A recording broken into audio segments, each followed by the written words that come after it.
New York is the most exciting city in the world. It's a town of spectacular skyscrapers, millions of lights, and a rhythm that throbs 24 hours a day. This city has always had the greatest attractions, but New York has never seen anything like The Wiz, a new musical motion picture being made here that stars Diana Ross. He's the Wiz and he lives in I saw The Wiz and I couldn't get The Wiz off my mind. Something about it stuck. I guess the way the basic story is stuck in the minds of Americans since 1900 when L. Frank Baum wrote the book. The book, entitled The Wonderful Wizard of Oz, continued to capture the hearts of Americans for succeeding generations. It became one of the 15 best-selling books of the 20th century. But that was only the beginning. 1903, an enormously successful stage production. 1906, an elaborate slideshow produced by L. Frank Baum himself. With the advent of motion pictures came an abundance of Oz films. A 1925 version starred Oliver Hardy as the Tin Man. And who'll ever forget the 1939 MGM musical version starring Judy Garland? In 1974, The Wiz opened on Broadway, winning 7 Tony Awards.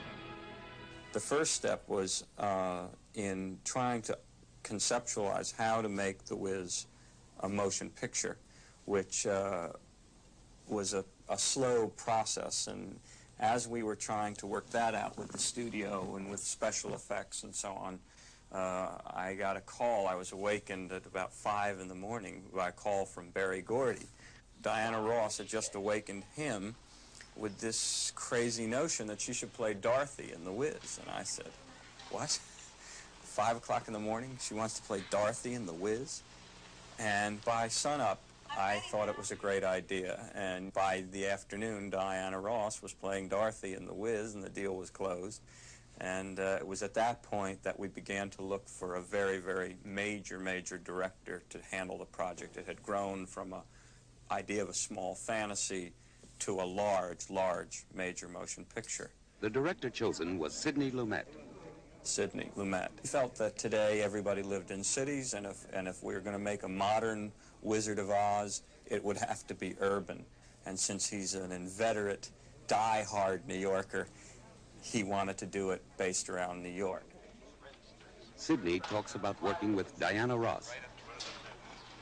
She's an extraordinary talent. She's a superb actress. The voice we know about, and yet her singing reached a depth and a bigness of voice, surely vocally, the size of what she hit, the notes that she hit for the first time in her life. She's a giant. And just what's a Wiz? Is he big? Will he scare me? If I ask to leave, will the Wiz even hear me? How will I know then if I'll ever get home again? The Astoria Studios are really one of the most extraordinary movie-making facilities in the world.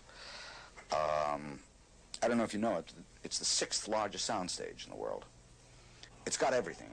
It can handle 3 pictures shooting simultaneously in terms of the number of stages. It's got 13 editing rooms. It's got an orchestra recording room. It's got a dubbing theater. It's got looping rooms. It's got commissary facilities. It's got its construction area. It's even got a back lot. That's 2 square city blocks. So as a movie-making facility, it's one of the best in the world. Michael Jackson began his career as the junior member of the Jackson 5. Their big break came when they were discovered by Diana Ross. In this film, he plays opposite her as the Scarecrow. The director talks about him. Michael may be the purest talent I've ever seen. He's incapable of a false moment. He's so true that anything around him has to become true, or if you don't work honestly around him, you're going to look as if you're faking it.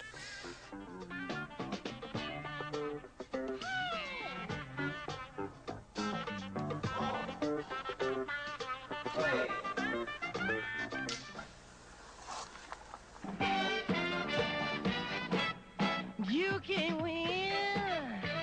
The world keeps moving and you're standing far behind. People keep saying things will get better. Just to ease your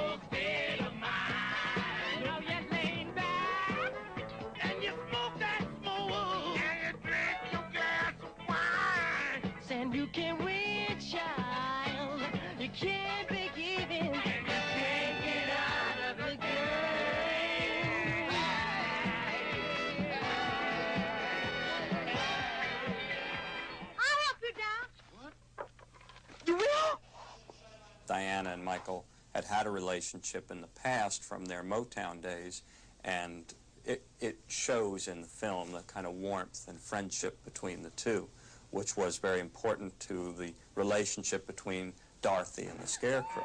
Come on, Dorothy! Come on!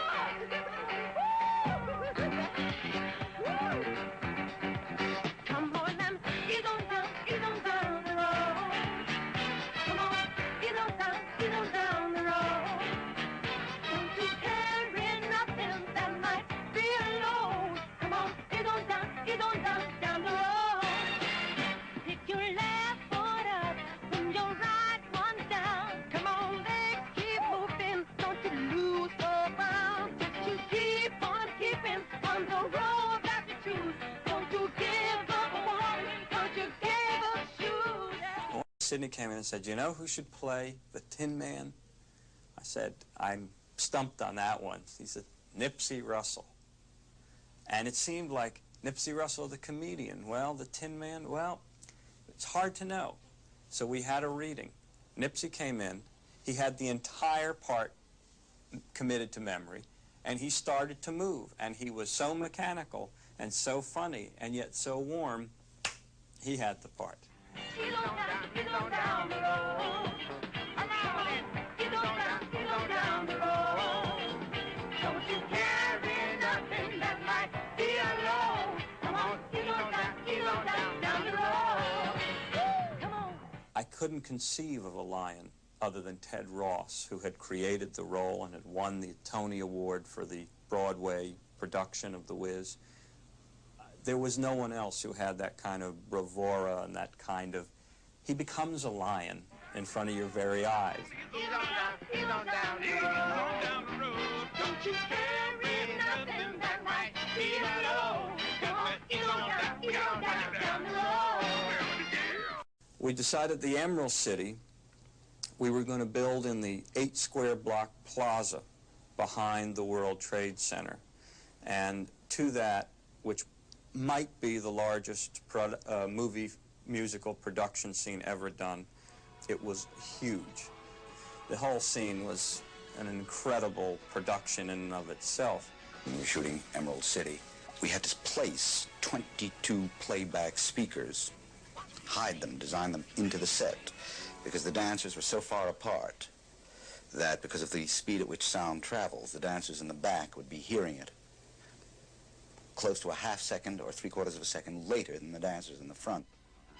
The logistics involved in creating a scene of this size and scope are monumental.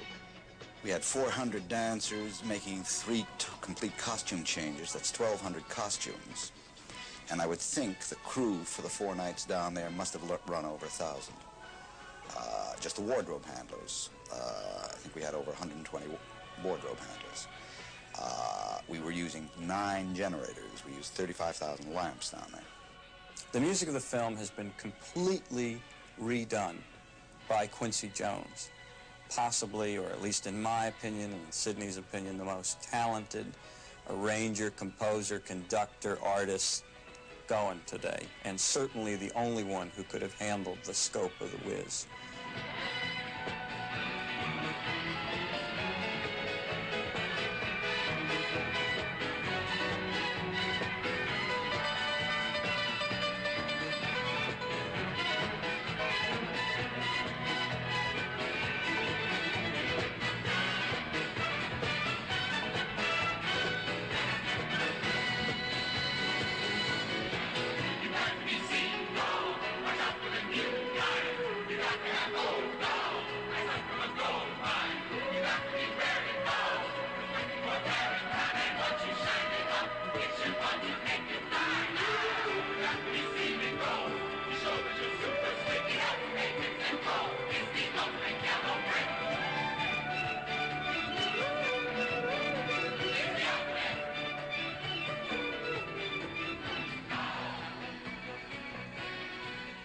One number which states the whole theme of the movie and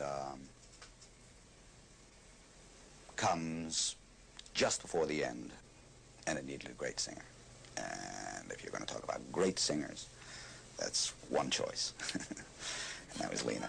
I want you to believe in yourself.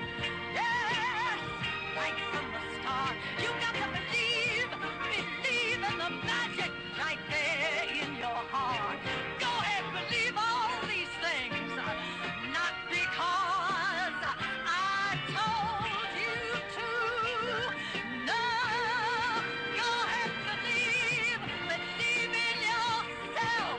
Woo, yeah, believe in yourself. Woo, yeah, believe in yourself. As I believe in you.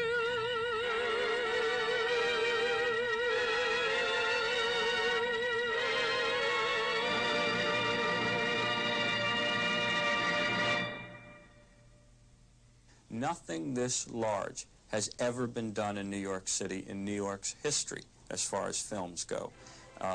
So in many ways, New York wasn't prepared for the whiz. They certainly are now.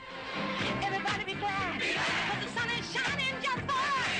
Everybody wake up into the morning into happiness.